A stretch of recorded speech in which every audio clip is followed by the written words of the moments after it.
Magandang araw po sa inyong lahat mga kababayan at welcome back dito po sa PNR. At ito nga mga kababayan, Karma iyak, paktay, nahuli si Amy, malala ang sinapit. Nako, ano kaya ito? Heto na, inaantay ng lahat, nag-away-away na. Nako, karma nga talaga kung nag-away-away na ito mga kababayan. Ito na nga mga kababayan, patungkol po rito ang alamin at bibigyan natin ng komento ngayong araw na ito. Eto na po, simulan na po natin. Sawa na ang bayan ko sa magnanakaw na tao.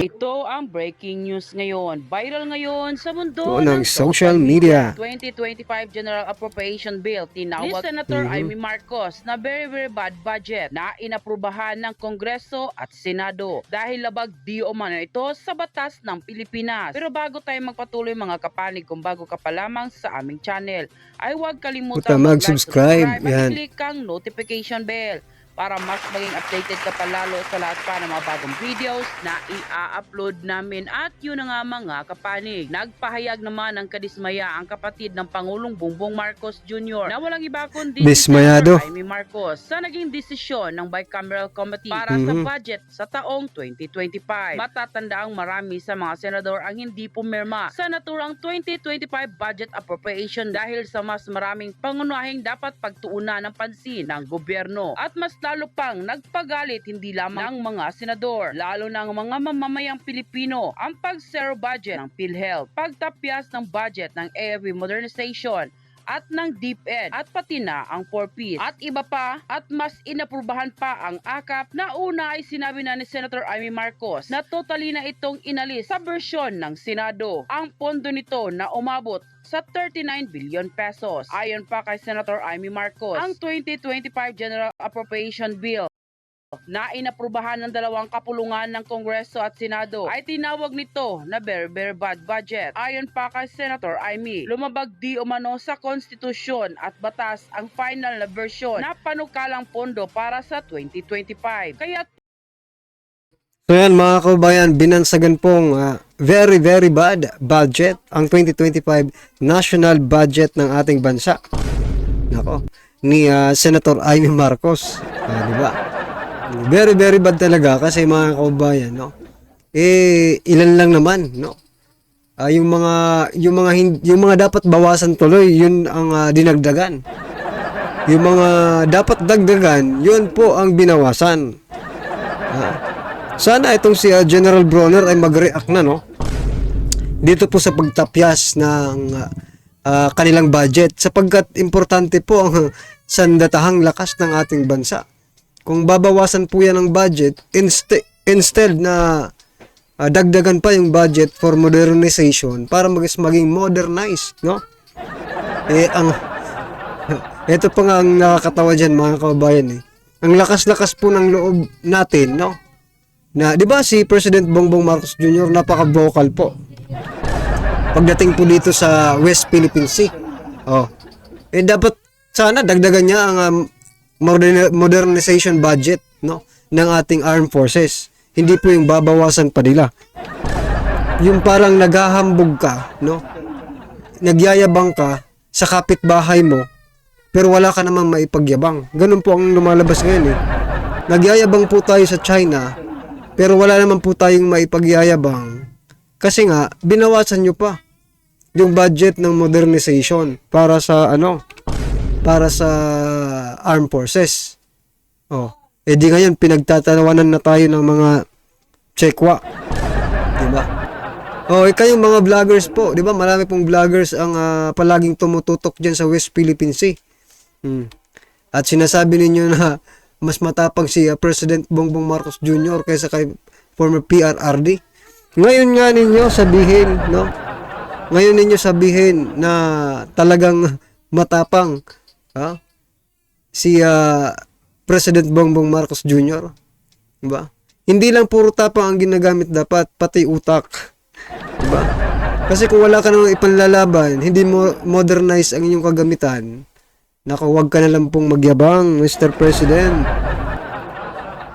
patuloy ang pananaw panawagan ng senadora na ibalik na lamang sa BICAM ang panukalang budget ng General Appropriation Bill at doon ayusin ang ilang probisyon at hindi na kailangang umabot sa bito. At maaari di umanong mag-overtime at magtrabaho silang mga senador ng Pasko dahil maski mahihirap nating mga kababayan ay wala naman daw bakasyon. Hirap kasi na maging 9 item lang ang maging option. Ito na lang kasi ang maaaring gawin ng executive sakaling hindi ibalik ang 2025 General Appropriation Bill sa BICAM. Pabor din si Senator Amy na marinak ang 2025 budget kaysa lumusot ito. Kaya pa di umano itong habulin ngayong taon. Pakiusap pa ng senadora, wag daw di umanong payuhan ng mali ang kaniyang ading na si Pangulong Bongbong Marcos Jr. At wag di umano itong ipahamak. Pakiusap niya sa kanyang kapatid, and I quote, nananawagan ako sa aking kapatid, ang ating mahal na Pangulong Bongbong. Kung mahina ang aking boses, mag-isa ngayon, nawa ay marinig mo ang sama-samang sumambot ng taong bayan. Hindi kailangan pang umabot sa bito, kundi ibalik na lamang sa BICAM, tulad ng nangyari sa Magna Carta ng Seafarers. Ang anti-agricultural smuggling at iba-iba pang mga panukala, wag na munang pirmahan hanggat di pa nasasaayos muli nating mga mambabatas. Kahiya-hiya ito sa aking mga kapwa mambabatas. Hindi pa huli ang lahat. Ang pagpapaliban ng Pangulo sa pagpirma ay hindi lamang pagbigay.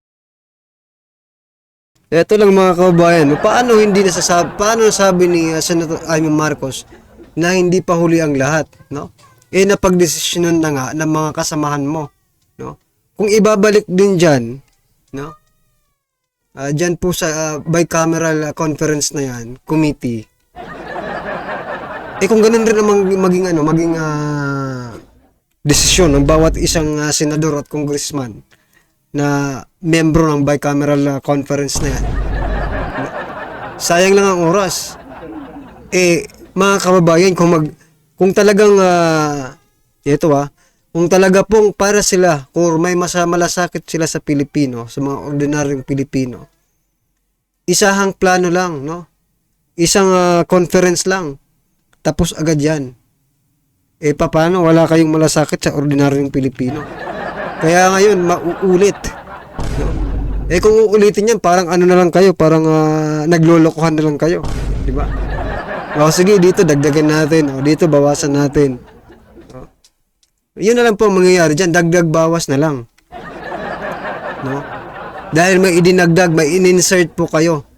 May insertion po kayong ginawa yung akap. Kaya ngayon, magsasuffer po yung ibang department.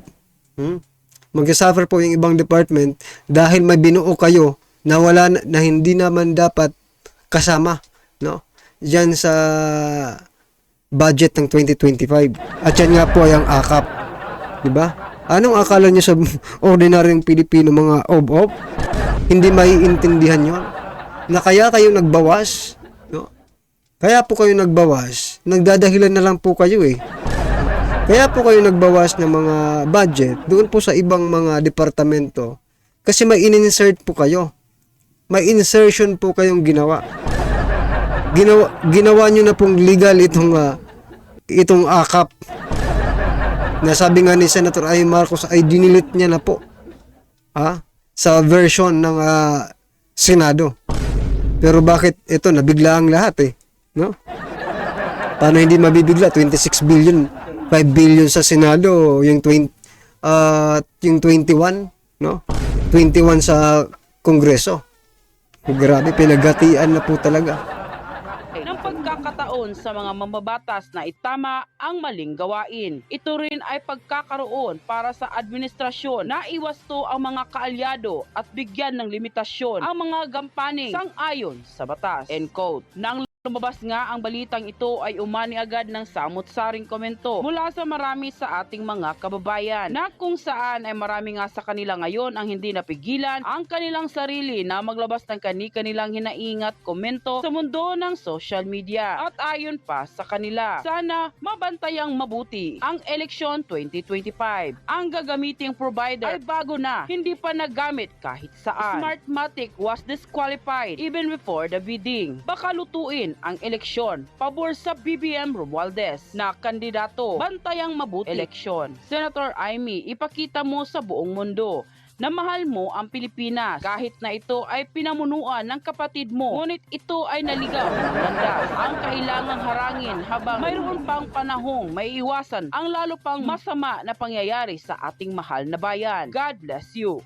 Nakakaawa yung mga may sakit na mahihirap. Hindi pwedeng mapagamot walang pera. Hindi pwedeng magpapagamot sa hospital. Hindi papansinin dahil nga walang pera at mahirap lamang. Senator Amy, gawin mo ang lahat at sabihin mo na ang alam mo alang-alang sa bansa at taong bayan para maging Ito lang mga kaubayan, no? Hanggang ngayon ba umaasa pa kayo kay Senator Amy Marcos, no? Hanggang ngayon, ito, for example, itong comment na ito, sabi niya, Senator Amy Marcos, gawin mo ang lahat at sabihin mo na ang alam mo, alang-alang sa bansa. Mga kababayan, hanggang ngayon ba umaasa pa rin kayo kay Senator Amy Marcos? Ako po, personally, hindi na po. Hindi po ako umaasa na magbabago po itong 2025 national budget natin because of Senator Amy Marcos, no? Doon nga, no, sa pang-aapi, pang-abuso, abuse of power sa mga Duterte at allies nito, wala pong nagawa si Senator Amy Marcos. Diba? Hindi nga nakakagsalita eh. Dito pa ba nakapatid niya na talaga ang pinag-uusapan? Diba? Kaya mga kababayan, if you're still hoping, no, okay, kung hanggang ngayon po ay meron pa rin natitirang paniniwala dito kay Senator Amy Marcos na maayos niya ang kalagayan ng ating bansa dahil siya ay kapatid ni President Bongbong Marcos Jr., no? Ay nako, gumising na po kayo sa napakahimbing ninyong pagkakatulog, no? Malabo na po yan, ha? Simula po nang nabuwag ang Uniteam, malinaw pa sa sikat ng araw kung kanino at sino ang kinampihan, no, ni Senator Amy Marcos. Siyempre, blood is thicker than water. Kaya doon talaga siya papanig sa kanyang kapatid, no? bayani ka naman at mabago ang paningin ng mga tao sa iyo. Pero mahirapan ka na makuha ang tiwala ng mga tao bilang pagkamangga mo. Hindi sila sawa. Gusto pa nila lalong-lalo na ang mga NPA na congressman sa Congress at ni Martin na maging forever si Marcos na presidente upang magawa nila ang kanilang gustong gawin. Kongresista nag-submit ng manifesto kay Pangulong Marcos Jr. expressing their all-out support sa liderato ng presidente, which is very good, ano? Kaya lang, iba yung ganon, salita lang yun, sulat lang yun, iba yung gawa. Ngayon, mismo na ang mainstream media, sila nang nakakaamoy na tila baga may banggaan na ang executive at saka legislative branch of government tungkol ito sa budget, kasi yung proposal ng executive hindi nasunod.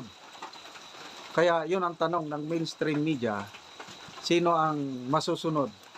Ang presidente o ang Speaker of the House? So, Siyempre mga kababayan, nakita naman po natin, no, na wala pong, yung bicameral nga walang nagawa no. Si Speaker Martin Romualdez pa rin ang nasunod, di ba? Walang akap. Pagdating po sa bicameral, nandun po si Speaker Martin Romualdez, meron agad 26 billion insertion. Hanggang ngayon ba naman mga kababayan, sa bagay, mahirap kasi talagang mahirap kilatisin, no? Kung nagbubulag-bulagan ka, mahirap talagang kilatisin kung sino ang umaaktong, diba? Umaaktong presidente, diba? Kung sino bang acting president natin, diba? Parang wala kasing presidente, kaya meron po tayong acting president. Sa katauhan po ni Speaker Romualdez, siya po ang nasusunod, mga kababayan. Di ba na-share na po nga natin dito yun yung courtesy call, no, ng armed forces ba yun, di ba? Oh, sa kasabay po nung courtesy call nila, yung pagdadagdag ng allowance na 150 yata yun. Diba? Daily allowance ng EFP. Diba? Courtesy call at meron pampalubag loob kung baga na 150 allowance. Additional allowance kasi parang nabasa ko mga 300 plus na yung kanilang daily allowance. Ba, congratulations. So yan mga kabayan, kung kayo po ay naniniwala na si speaker ang nasusunod, congratulations po sa atin. Pares-parehas po tayo ng iniisip. Ang iniisip ko kasi, sa tanong ni General Macanas kanina na parang hindi nasusunod hindi pala yung tanong, yung sinasabi niya parang hindi naman nasusunod yung presidente. Maganda sana yung nila, di ba? Maganda kasi sila ng manifesto to support the president. But in contrary, mga kababayan, iba naman po yung ginagawa. Parang si President Bongbong Marcos lang. Ganito ang sasabihin, iba yung gagawin. Magpinsan nga di ba? Magpinsan nga ito sila. Walang sinabi na ginawa. Puro lahat. Wala. Kumaliwa lahat mga kababayan Well, anyway mga karabi natin, ano po ang inyong opinion, reaksyon patungkol po sa video ito, i-comment lang po sa baba. Para at least alam po nating mga kababayan ang inyong opinion. Maraming salamat po. Sawa na ang bayan ko sa magnanakaw na tao.